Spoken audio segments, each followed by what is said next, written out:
There's a lot of debate about the ability to get away from fossil fuels. We hear about that all the time, but the reality is for the next 50 to 100 years we will be a fossil fuel dominated society.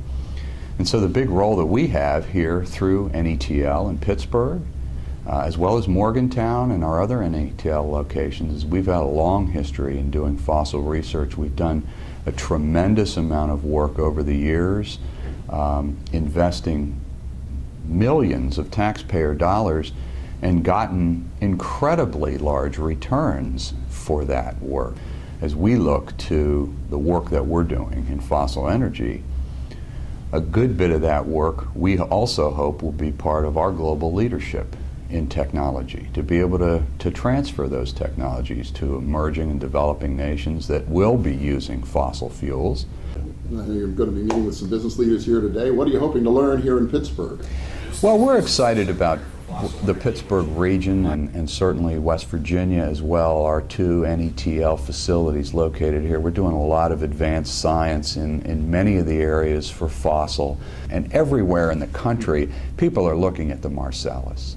They're looking at fracking technology, and the role that we have at Fossil Energy is very direct in terms of making certain that the protocols, the technology, the environmental responsibility to have this technology be broadly practiced and accepted in the society in which we live. It's really important. And we're actually doing in our own interagency activities at the federal level, not just the Department of Energy, but we've recently signed a cooperative agreement with the Department of Interior, the EPA, the U.S. Geological Association, to ensure that we're getting sensible treatment to this industry. And when I use the word sensible, it's back to that power of and. It's environmental responsibility and doing things that are going to maximize the value of that fossil resource that we have. Our region really seems to find itself at the epicenter of a lot of what's happening in American energy.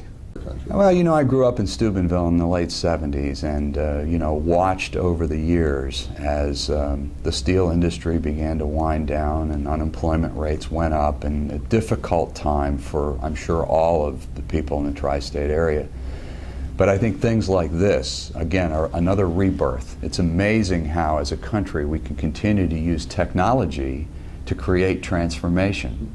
And the ability to embrace that technology, do it responsibly, it has changed the game in the Ohio River Valley. We can see it already. The unemployment rates are dropping dramatically. This is a new industry that has a tremendous amount of promise for the region and frankly for our whole country.